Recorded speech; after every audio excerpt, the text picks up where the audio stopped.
Welcome back to another episode of Consciously Clueless. I'm your host, Carly, and here we break down complex issues around health, the climate crisis, and social justice through a vegan lens. We'll talk about the magic link between your well being and the planet's health, because luckily, choosing a healthier, mindful lifestyle for yourself often creates healthier vibes for our planet too.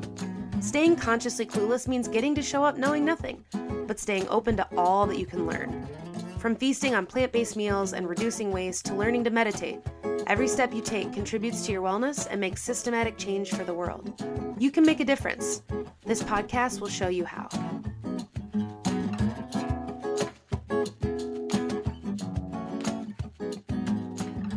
Thank you for joining me. I'm really excited to chat with you, Destiny. Of course. Yeah, I'm always excited to connect with new people and talk about things that I love. So I appreciate you reaching out. Well, I was sharing this before we started rolling, but I listened to your interview with Kaylin Otto and was not even through the full interview. I want to talk to Destiny and texted Kaylin, can you connect me? I want to talk to Destiny on the podcast. So I'm so excited to have you here. I love that. Shout out to Kaylin. Shout out, shout out. So let's start. I love your brand and the idea of sharing this plant-based food justice and accessibility in one page, in one brand, in one account is so beautiful. I would love to hear your journey to plant-based eating first, and then we'll just keep diving in. Yeah, so I went plant-based in 2018. So it's about to be like 7 years in March, which I don't know, it seems like a lot of time, but I'm like, I do this, it's whatever, you know? Yeah, you're like, it's just life Um, now. Yeah, it's just like the way I eat and live. But yeah, so it was 2018. I was living in Texas, which I never in my life thought that moving to Texas, I would go vegan because it just Yeah. sounds like the complete opposite. You do. But yeah, I did that because I guess my story is a little strange. I started going plant based because I was having really bad acne, like painful, sick acne. After years of trying every product, I started doing research about dairy.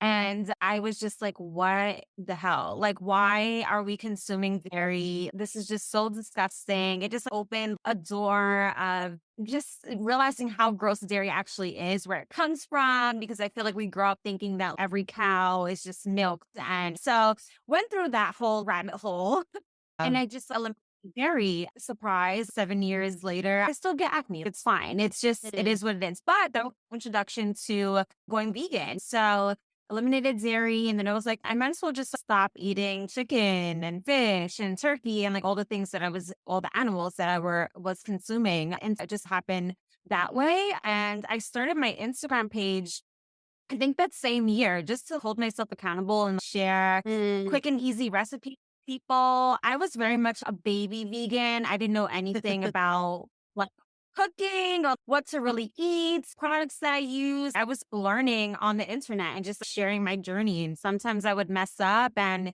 I would learn with the community. So that's how I guess my page started. It was more like a food journal for me or like a Yeah. journal, share my journey with people.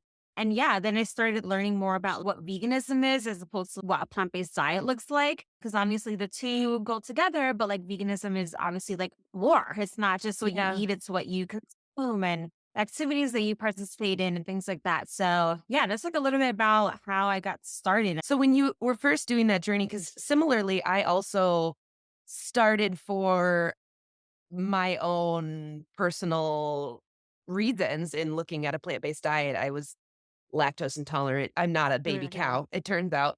And so I was working through that. And that was my impetus with the dominoes falling of being like, oh, I feel better. I'm going to cut this out. And I was like, wait a second. So as you started diving into plant-based food, when you were like, oh, milk and dairy and all these things, were you starting to get into animal welfare stuff or learning about that? Or was it really just diet at first? It was really just diet. I didn't really get into like the animal world until maybe recently, like 2 years ago, when I Uh-huh. started working for Cynthia. And that's when I was like, oh, I obviously knew about factory farming and like all the things, but that just wasn't my it wasn't my thing. How do I teach people how to make quick and easy, healthy, accessible vegan meals? And I took that angle. And when I started working for Sensient Media, wow, this is bigger than what I thought. And that's Mhm. how I was like in like the animal liberation space. I love that because it just is a reminder that there's so many inroads to this conversation because of that intersectionality and because of that idea of collective liberation that once you dive in, you're like, oh, I actually can't untangle any of this, right? It is Right. all connected. And I love that that is just, you're like, yeah, I actually was trying to get rid of my acne and I landed here. Yeah.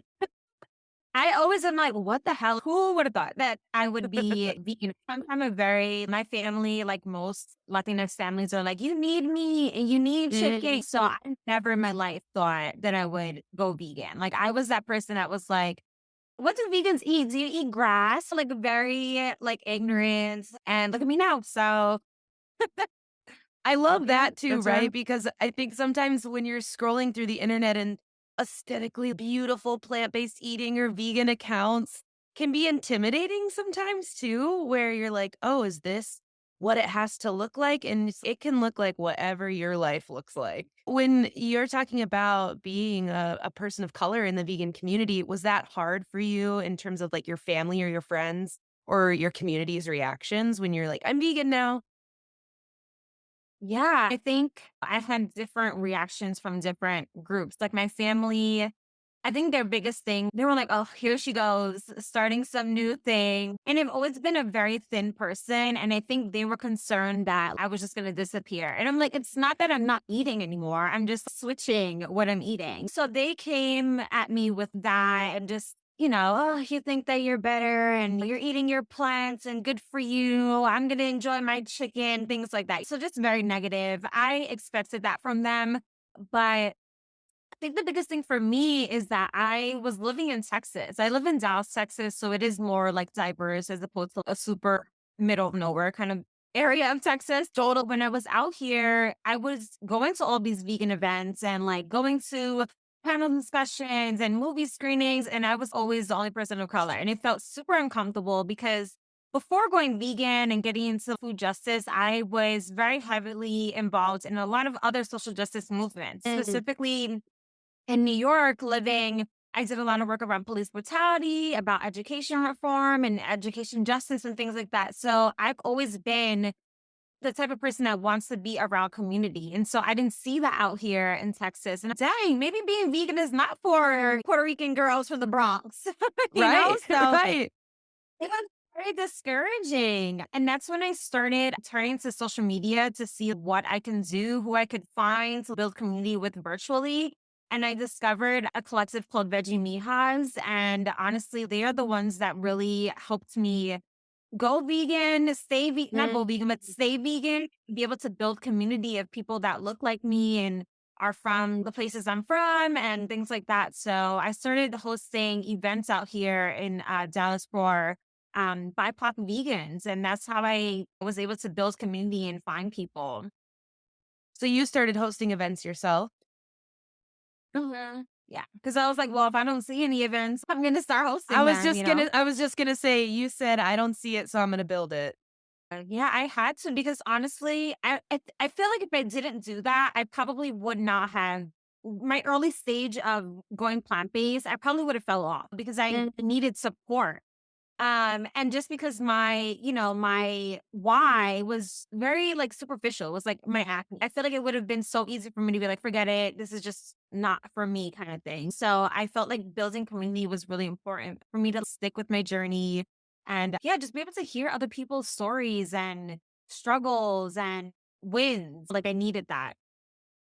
I was gonna say the we talk about community a lot, I feel like, but when you're finding maybe a vegan community or looking for vegans of color or queer BIPOC vegans, looking for these different shared identities, what is it about community that's supporting you? Like you said, you might not have stayed vegan. So what is it about having vegan people that is so helpful, would you say? Yeah, like just being around other vegans of color, queer vegans as well, just felt like I belong here. Like this is for Mm. me. When I was going to all these other events and I couldn't really talk to people at the events, like I felt like I was always code switching and just not being Mhm. myself. I just felt uncomfortable. Like it just felt like I shouldn't be doing this. Like it was something wrong. So meeting other vegans of color was just like, oh shit, there are people that are doing this and they have similar struggles as I do, and their families feel the same way. And we were able to share stories, and I felt welcome, and vice versa. Everybody else was like, oh my God, like I needed this. It's been so Right. hard to be in this space without having people that look like me. So yeah. We're such social creatures by nature that hearing that other folks have had those similar struggles or you're not alone, it sounds kind of cliche, but it really is crucial to our survival, regardless of the Mhm. goal. I agree. Yeah. How has that expanded your understanding of being vegan in your community in Texas? Did it just, you're like, wait a sec, Texas has got some stuff going on? I was shocked. At first, I was like, okay, yeah, I'll try to host an event. And I think I did something at the farmer's market, and I think three people came. All right, well, love this for me. Nobody's gonna come. And then I hosted a vegan potluck with we opened it with yoga flow, and then we did a potluck, and I had 30 to 40 people at the first event. Oh my Mhm. God, like people are here, and they brought like amazing vegan food, and these were strangers. Like I had no idea who these people were. And like some of those people I'm still very close with. Like I met them through that first potluck that I hosted, you know? So oh, snap. Like the vegans of color out here in Dallas, they're just like, I don't know, tucked away, hidden somewhere because there's nowhere for us. There I was was gonna nowhere for us say, to go. everyone was like, So, damn, I wish there was a place for me to go. yeah, yeah. So that was really eye opening. And it just made me feel like, I don't know, it made me feel good because of, yo, like these people have been saying like they want spaces like this. And so it just really was encouraging. And I was doing this all for free. Like it was through like a collective. We had a little bit of funding in the beginning, but like overall, it was just, all right, let's host a potluck or let's host like a vegan market. Like we were doing things as a community, and it felt really nice to have that support.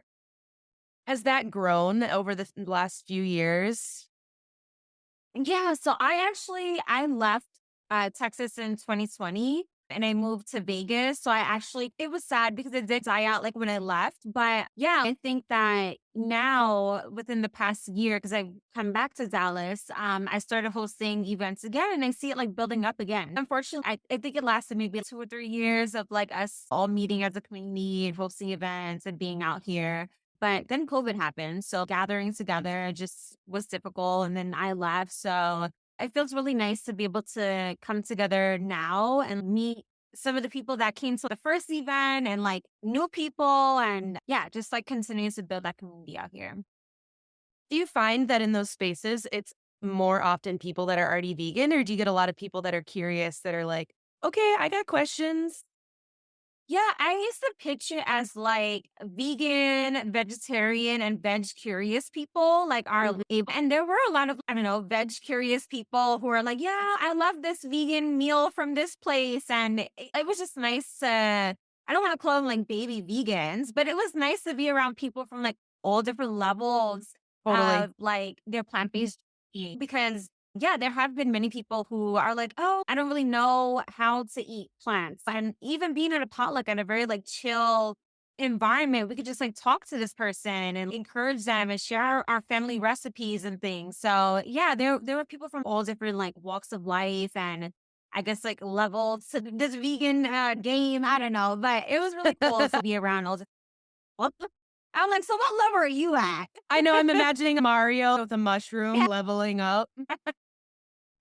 Yes. Yeah. But it was cool to be around. Yeah. Some people who weren't fully vegan. So, in terms of creating, you have this food journal on Instagram, you're creating content and documenting your transition to eating plant based. And then specifically, you're talking about plant based on a budget, which I think a lot of Mm. people listening are going to be like, you've got my attention because there is a sometimes warranted and sometimes not.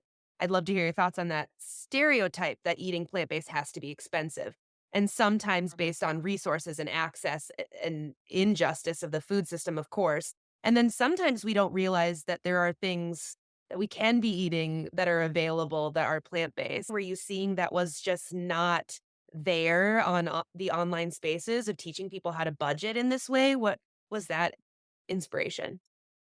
I think the inspo was I'm sorry, I will re-say that. I think the inspo was me being broke. Like, Yeah. I Yeah. needed to feed myself. So it was coming from me not knowing what I was doing. Also believing that stereotype of, oh my God, veganism is just eating a plant-based diet is so expensive. Nah, I got this because I've always been like a budget shopper. Even when I was living in New York, I wasn't vegan, but I was always trying to find the best deal on food because, hello, like surviving in New York is really difficult as a I was gonna single say I've never person, you lived know? there, but damn, I imagine you have to be on a budget. Listen, I love New York. I will rep it my entire life, but no, I just cannot. Like the I love that. struggle, like But no. the struggle is just not worth it to me. Like I can Uh, always go my friends and family, but no. But all that to say, I've always had that mentality of you have to budget shop when it comes to food, when it comes to everything. And so that just carried along my plant based journey. And I realized that it was cheaper. Like I was able to buy just like pasta and bread and tomatoes and mushrooms and spinach and not have to buy a $10 pack of chicken or like a $12 thing of shrimp or whatever. Wow, this is cheaper because I'm eliminating one thing that was like really expensive on my bill, like no more eggs, no more milk, and these are things that tend to be a little bit more pricey. And so, yeah, I realized, okay, wow, this is actually really cheap. I think my struggle in the beginning of my journey and like sharing on Instagram was, okay, what do I do? I was very much, okay, I used to eat chicken and pasta. So now do I just put tofu? Like I was very confused, but eventually like I started following people on social media and asking for like tips and I just started to learn how to cook for myself and realizing that like beans are so cheap and tortillas are so cheap and rice is so cheap and broccoli, like all of these foods are more affordable than buying like animal byproducts. So it opened that door and, "Oh, snap, like, I should have been doing this because it's more sustainable wallet." I think that's such a good point that we forget about when looking at some of the prices of different foods too, is that oftentimes those animal products are so expensive, even as being subsidized by the government, they're still really expensive. And you look back,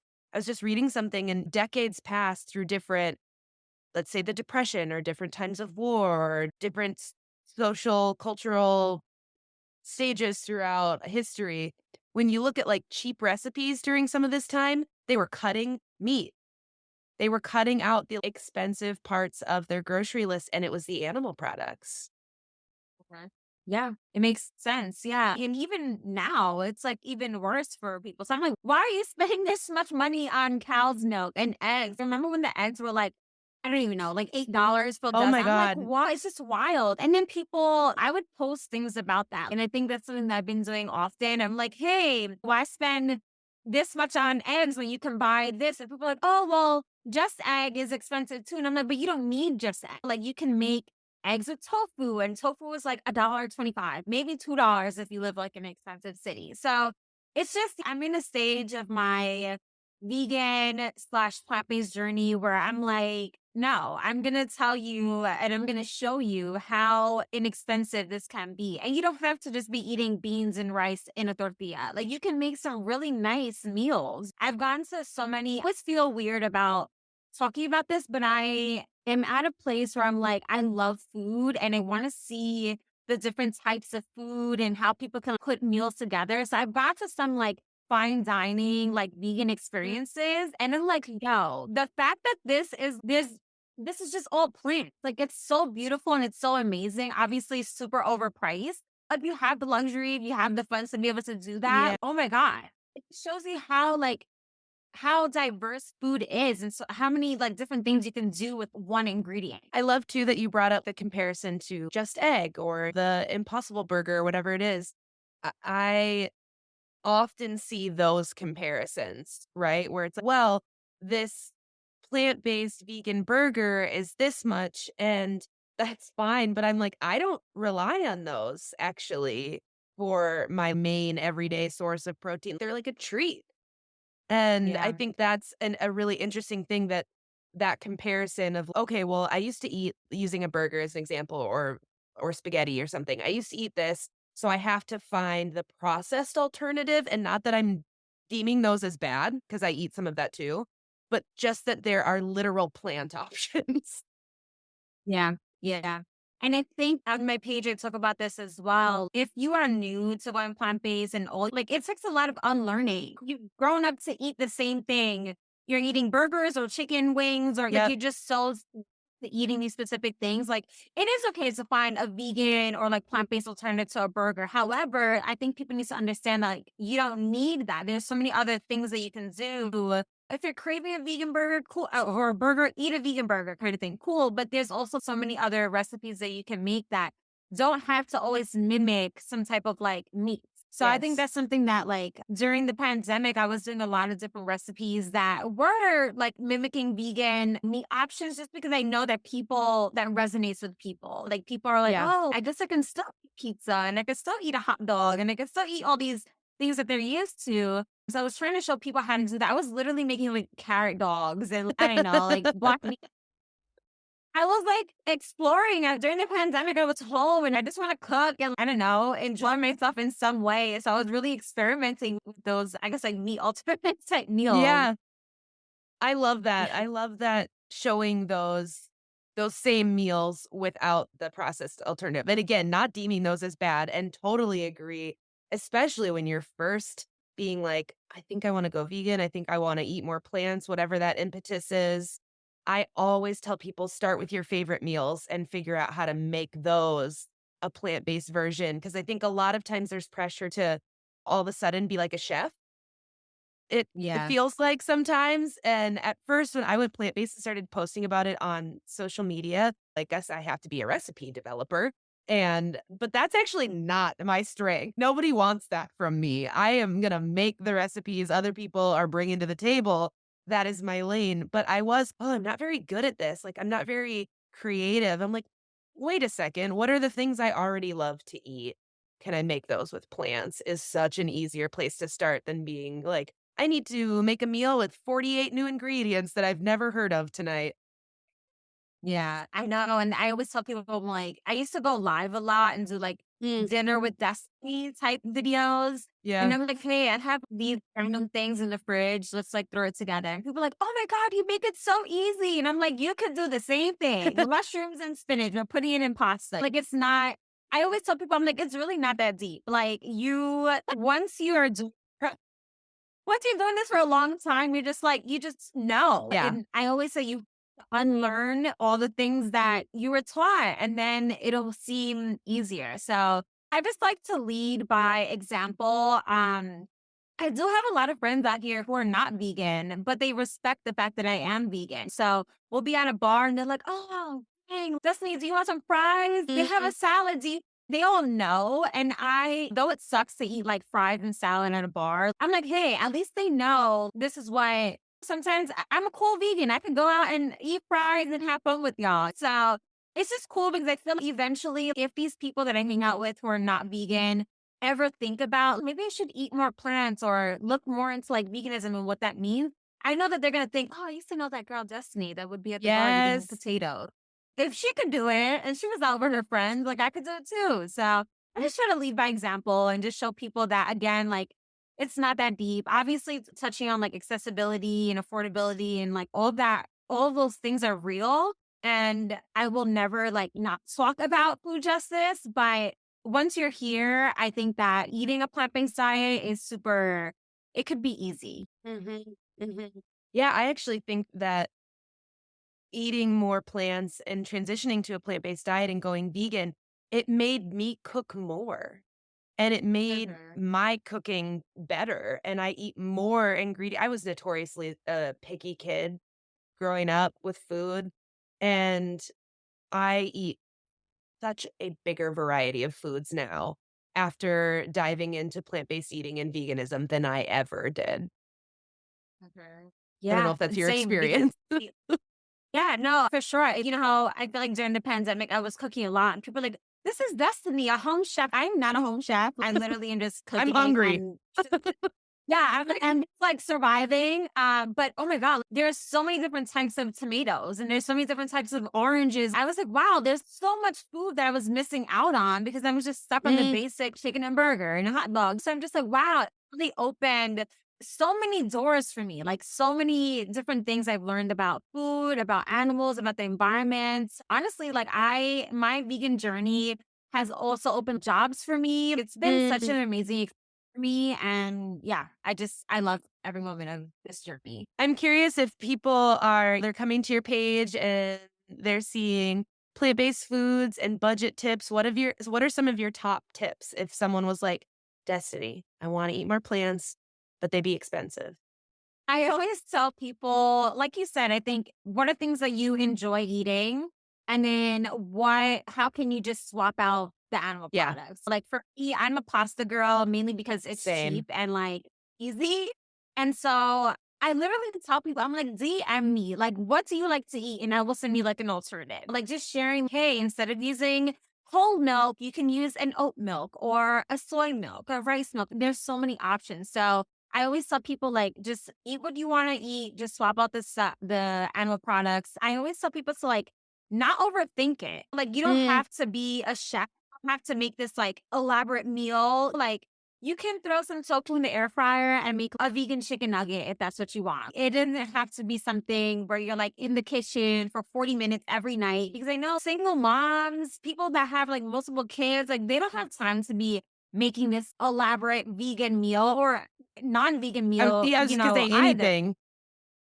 Yeah, so just trying to tell people that like it can be easy. It's a matter of you buying different products, like just swapping out the animal byproducts. And so, yeah, I think those are like the two big things. I always say like one of the tips, I feel like I like being a resource to people. Like I like Mhm. being like, hey, DM me, like ask me questions. Let's jump on a little FaceTime call. Like I have people sending me like what they ate for dinner yesterday. And I'm like, and sometimes I'm like, "Why the hell they sending me this?" And then I'm like, "Oh my god!" Like they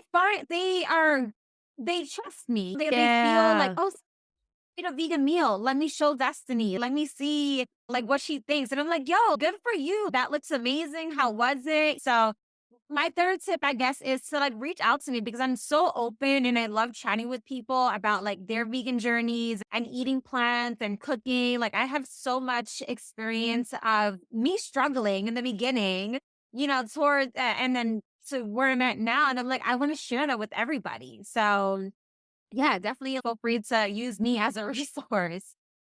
I love that. I see that you sometimes in reels, I love that you'll be like, I saw this flyer from Sprouts and I don't normally go there. But damn, look at this sale. Are you like planning out like where you're going that week? Are you couponing? What are the strategies? Yeah, so I don't coupon. Yeah, I don't coupon, but I do, and I've been repping this app for years. They need to reach out to me, just saying. But there's an app called the Flip app, and it's all the sales circulars that, from your local supermarkets. And obviously, like, you can go into a supermarket and pick one up physically, but this is an app that shows all of them, and it shows you like even the day before things go on sale. Mm. So you can go through and like circle all the things that you want. And a lot of times I use that for the processed vegan stuff. So if I am wanting like a vegan sausage, I look and I'm like, oh snap, it's buy one get one 50% off or buy one get one free a lot of times. So Right? I use that app to get all the sales and I shop at different supermarkets. I guess going to like tips, one of Mhm. my other tips is like knowing the different supermarkets that are local to you and what are the best things to buy at those supermarkets. Obviously, not everybody has time to be going to 10 different supermarkets in a week. But if you're like, hey, I want to make more of, I don't know, like Spanish inspired meals, let me go to like my local Spanish supermarket because everything Right. is cheap there. Like the soy curls for $1.50 a bag. You can Damn. get a bunch of, things like that. Or if you want to do like more Asian inspired meals, go to your like local Asian spot and get food from there. So I always just tell people like know your supermarkets because some supermarkets overprice for certain things where like other ones you can get it for like way cheaper. So it's just obviously unlearning your diet, but also unlearning how to shop. Like you need to really be intentional about, especially if you want to get like the vegan processed meats and things like that, like just really know where to find them for the low. Are you using any places online to shop for food very often or any tips? Because I'm thinking of myself. I'm in a small town in northern Minnesota. I don't have a local Spanish or Asian market. I have two grocery stores and a co op. And Yeah. so, and you can find sales between the three of them. But I know a lot of people that live up here in places like this are ordering stuff online because there's not anything available. Do you have any tips? Yeah, so I used to use Thrive Market a couple years ago just because everything was like super compared to in the store. I feel like it was way cheaper. I would Hmm. buy everything from Dr. Bronner's soap to coconut Yeah, oil on Thrive. That was my like thing. totally. And I know they have like memberships for like low income folks. So you're able to like, I think there's an application or something that you can fill out. I know they have like discounts for like military families and like students and stuff. So that was a really accessible like membership that it had. Instacart is another great app that people use if they can't go to like their local supermarkets. Those are great tips. I'm making assumptions, maybe a little bit from my own experience and some from others too. But I really do feel like so much of the battle or the trepidation people have is just that it's different. And I think that comes Hmm. back to the unlearning piece that you mentioned. It just really is that this is counter to the standard Western diet that I understand. And when I realized is I didn't even really understand the nutrition of the standard Western diet. When everyone's like, "Where'd you get your protein?" I'm like, "I didn't know how much I was supposed to be getting before." There is no way. I was Exactly. just like, I don't know, chicken breast equals protein question mark. So I think that it's just like being willing to be open to something different. And then what is so great about you and your account and the content that you create is that you're like, okay, so you're gonna get to unlearn and then I'll show you how to do it in a way that works for you. Yeah, once you tell somebody you're vegan, they're like, "Well, where do you get your protein? How many calories of this or that?" I'm like, "Do you ask the person at McDonald's how many calories are in this chicken nugget? No. Like, why are you checking for me right now?" I used to be offended. I'm like, "Oh my god, am I getting enough protein?" And then I'm like, "You know what? Like, tell me what protein is. Like, what is protein? Please go away." How much do you get a Like, day? right. Who was actually measuring? I know obviously like fitness people, whatever, and they like measure their stuff. I'm not doing that. I never did. I probably never will. I'm just gonna eat. Like I'm gonna eat like feel good. Have you heard of that Cronometer app or they have a website as well? Where you can Where enter you can all like of, like, track your your food. Yeah, and yeah. I don't do that regularly, and if there's any history with disordered eating patterns or anything, that's not helpful for folks at all. But what I will say is it's free, and it's an interesting way to check in. And if you are worried or if you are wondering, like once in a great while, I'll just have oh, I'm gonna for 3 days enter stuff and be like, cool, I am getting all my vitamin A and this with just the stuff Hmm. I'm eating without making changes. So it is a cool thing to just check in once in a while and be like, oh, are my standard meals hitting things? Dope. Okay, I'm not gonna worry about it again because plants usually do. Yeah. No, that's a good idea. I think that if people are concerned, if you are a Hmm. little like curious, then yeah, that's a cool way to reassure yourself that yeah, I'm not gonna die from lack of protein. I'm good. Yeah. Or just to help me see it. Like I've just a visual like that too, where I'm like, oh, cool. That's all the places that is coming from. That's dope. That is where all that iron comes from, or whatever it is. Yeah. Helpful when people have those questions about nutrition. I'm not a nutritionist, but some basics are helpful when everyone suddenly wants to know where you're getting all your nutrients. When your aunt at the barbecue is worried that you're going to die, then you can reassure her. You're like, hey, look at this app. Look, try this app right now. You're like, so Oh my yesterday, gosh. actually, I hit all my goals. That's another like during Thanksgiving, Mhm. that's a conversation that like always comes up for a lot of families. I think for me, I spend Thanksgiving with my wife's family and they're like Hmm. from the South and are like, what the hell are you doing, Destiny? So for the last couple Thanksgivings, I was eating tofu and we're in Texas. So I was grilling like tofu and veggie skewers and that was my Thanksgiving dinner.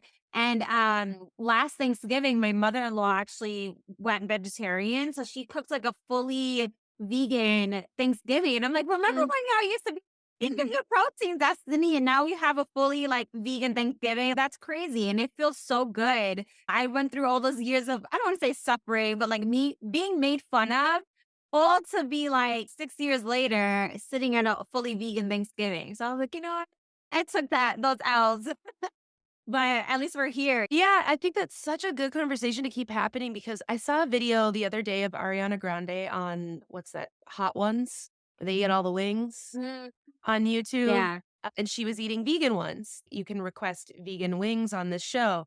And the host asked her about veganism and culture. And she was talking about the struggles with her family and being plant Mhm. based. And we've got to keep talking about this and circling back to your point about the importance of community. Because if Ariana Grande is struggling to connect with her family on plant based diet, then no wonder everyone else is feeling weird, right? If she is having to explain things, I don't know, celebrity culture sucks. Not saying that she's special, but I'm like, if this woman with Yeah. all the resources in the Yeah. world is, yeah, actually, not everyone understands, and I get made fun of at barbecues. I'm like, okay, we're all in this same boat.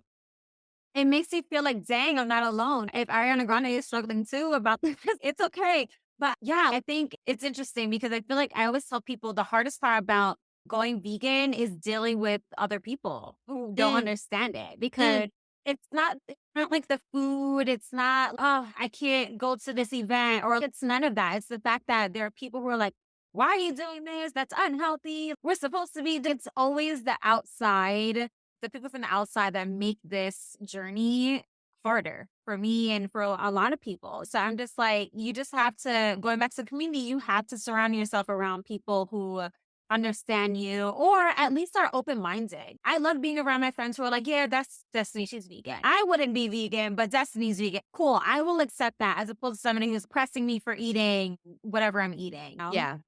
When So you yeah. are creating community spaces and events like this, do you have any tips for others that might be the vegan in their area of the world? And they're like, yo, how do I find other people? I want to try and connect with folks. What would you tell people?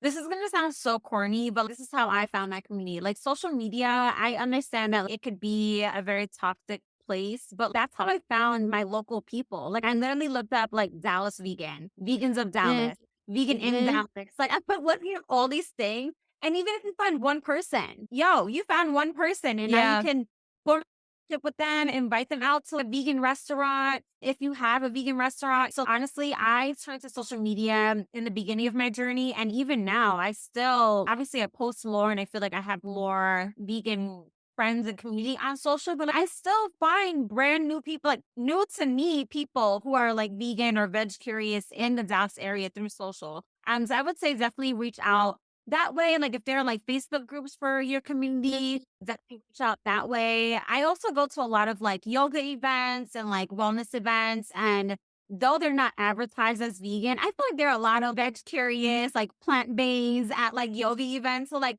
getting into like the fitness world has also been like a really great way to meet more vegans. But yeah, that's what I did to build community initially. You need a starting point, right? Short of standing on the side of the road with a sign, which I guess you can do if that's your style too. But like Yeah. a search on the internet of just what's around me is a really good place to start. And I guess the advice too would be to, if it's hard to find, then you have to build it. Yeah, no, for sure. Like I said, I had 3 people come to my first event and then started being more vocal on social media. And I'm like, where are y'all? I know y'all are here. No, it is okay. It is safe. I But imagine like yeah, the first advertisement of you being like, please join this event. It's gonna be vegan. And the second one being like, y'all didn't show up. So actually, next time you're gonna have to be here. Excuse me, hello. I'm like screaming at.